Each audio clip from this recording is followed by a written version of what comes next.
Hello there, what is going on, everybody? Today we are going to be talking about Star Trek Into the Unknown, some of the latest and greatest news for the game, as well as some specifics on Rising Tensions, the latest campaign expansion for Star Trek Into the Unknown, featuring Federation and the Klingons. If you want glory, ripping my new shirt here, then this is the faction for you. This is going to be a really cool looking expansion. We're going to talk about some of the new details that have been spoiled from it, as well as some clarifications from my last video where I talked about this particular expansion in a little bit more detail. You can check that out. I'll have a link to it at the end, probably over here on this side of the screen. We're also going to be doing the giveaway winner announcement at the end of this video. So if you guys haven't already, make sure you're subscribed, leave a comment, click that bell for alerts. Let me know some of your thoughts, some of your favorite Star Trek moments, some of your favorite starships from the Star Trek universe, some things that you want to see show up in the game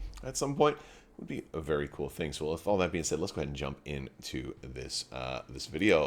Let's start with Rising Tensions. So a really cool expansion pack. This is going to be a campaign expansion. It features 4 ships, 4 ship miniatures, although there's also shuttles and things like that, and cardboard and cloaking and new mechanics and a new campaign and all that cool stuff in this box. You're getting the Vorcha, the bird of prey, which is a Burrell class, another Defiant, and a Miranda. Now, first thing I want to clarify is you're not getting the Defiant in here. It is a Defiant. It's a Defiant class vessel. This is the class of vessel, not the specific names of the ships. Now, we zoomed in. Eagle-eyed viewers had gone and pulled out some of the registry, the registration numbers, their NCC numbers on some of these ships, and said, yeah, that's the Defiant. Well, why is it the Defiant? But WizKidsons confirms that this is actually not the specific Defiant that you're getting in the core set. This is a different Defiant. This one is the Valiant. So if you're familiar with an episode of Deep Space Nine that features Red Squad kind of taking charge of the USS Valiant while Nog and Jake are on board, and it's a kind of a dark episode that features some of the grim sides of warfare, and it's yet another Star Trek episode that makes Red Squad look like a really terrible group to be a part of. It makes, honestly, Star Trek makes Starfleet Academy look awful. Every episode where they go back to Starfleet Academy, it's just like, man, this place, it's like a Black Mirror episode or something like that. It's crazy to me how so I'm wondering if the new show for Starfleet Academy is gonna show it in a different light, because everybody always talks about the Academy, and Wesley Crusher was so happy to get into Starfleet Academy, and then he got there and he's like, screw this, I don't even want to be a human being anymore. So apparently Starfleet Academy sucks. And that's why we have the USS Valiant. It was a way for the people to get away from it and be addicted to drugs and all this other stuff. So really interesting episode. Definitely worth a watch. So you are getting a different version of the Defiant, but I also expect you'll have a cloaking device, which can then also work with probably any Defiant class vessel, but probably even better with the Defiant. I expect we'll see a title for the Defiant, but that hasn't been confirmed yet. But that will be the USS Valiant in that box. But if you look, you'll see the nomenclature still is for the Defiant, and I think it's because of the stock imagery that they had was already made for the Defiant, and that's what got used in the promotional stuff. The Miranda in there has been identified as the USS Trial, which is NCC 1948, which was also seen in Deep Space Nine. It is not the Reliant. It is not another ship like that. I also point out that a lot of the TOS era Mirandas didn't have the roll bar that's on top of the ship. So there are different types of Mirandas. It's more of the more TNG and later era where we started to see that variation of the Mirandas. So this doesn't rule out the possibility of getting the original series type Mirandas and stuff like that in the future.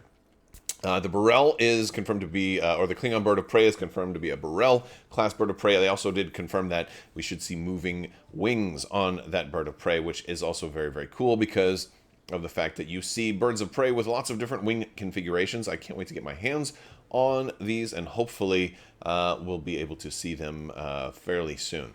And then, of course, the Vorcha is looking very cool, which is going to be kind of our flagship, I guess, for this particular faction, at least for the time being. It does beg the question, however, how are we going to run a campaign with only 2 ships for the Klingons? Because there are a lot of missions, at least in the core campaign, that feature 3 ships. Not all of them, but a lot of them do feature 3 ships, plus incident missions, and all of that stuff also require 3 ships. How are we going to make this work? How's all of that going to work? And it has a lot of people asking, are there going to be single ship expansions?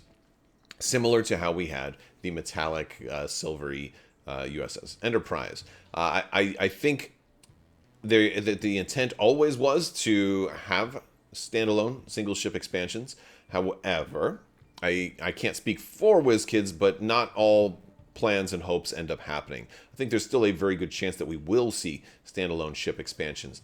However, it's also a good idea to have boxes like this, because these style boxes are easier for retailers to have on their store shelves. So when you have individual ship expansions, it becomes a lot more difficult for retailers to be like, oh, I have to order, this thing, and then I've got to order 4 more ship expansions and plus maybe some other ones and stuff like that. So the old models that X-Wing and Armada and stuff like that used to do doesn't always work as well for modern retailers with the abundance of new tabletop and board games coming out all the time. There's only so much shelf space. Now, WizKids can kind of get around that because they also do a lot of direct and website ordering and things like that. So again, I do think we may see it.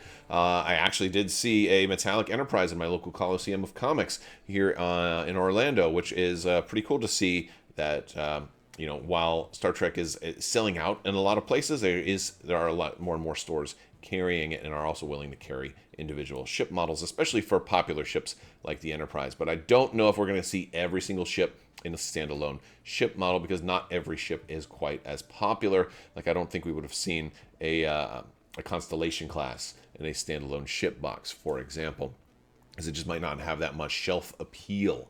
But there definitely has been plans to do that. And also I want to point out that the Enterprise that we've seen already was more targeted at collectors and not necessarily labeled as a Star Trek Into the Unknown product, but rather a Star Trek product.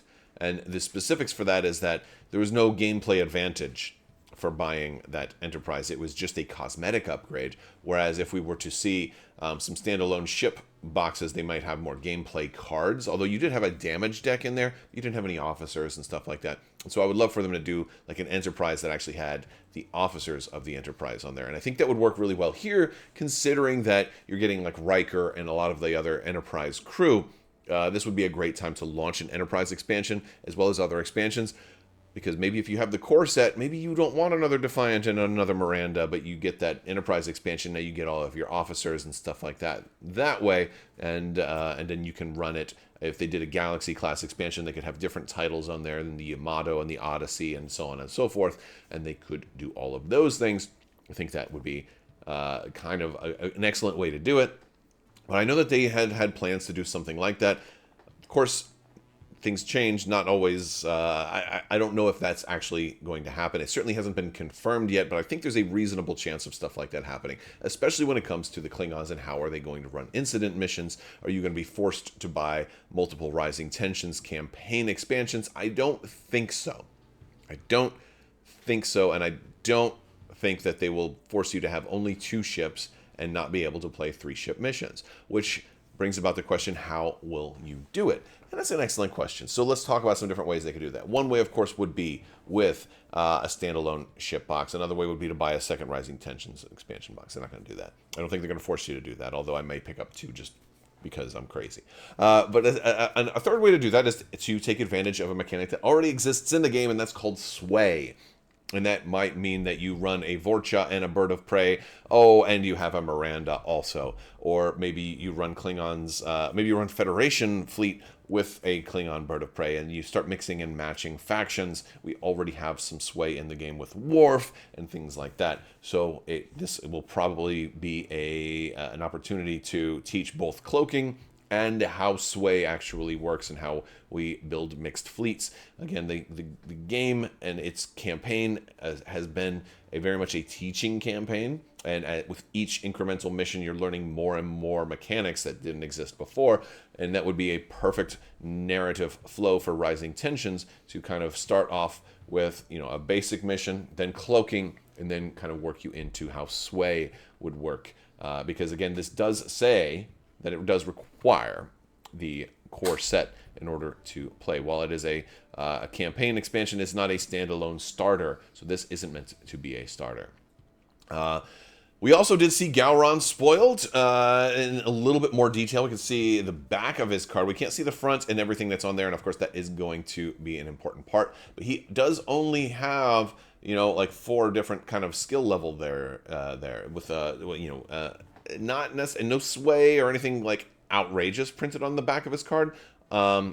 Is of course going to be your Commodore.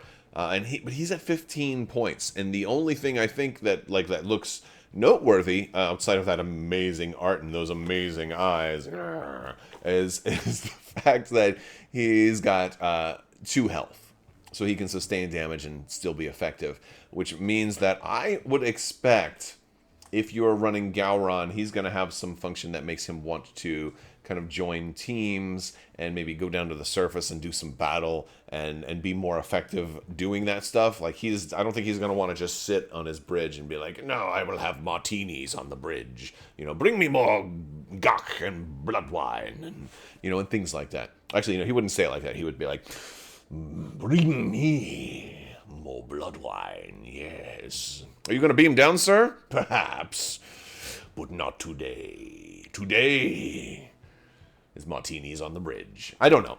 Something like that. But he's 15 points, and that's awfully expensive. So I imagine he's going to have some really powerful ability or some kind of cool stuff on the other side of his card to help justify that, because that is a very expensive Klingon right there. Could be that all Klingons are that expensive, but I would imagine Gowron being significant in his price point.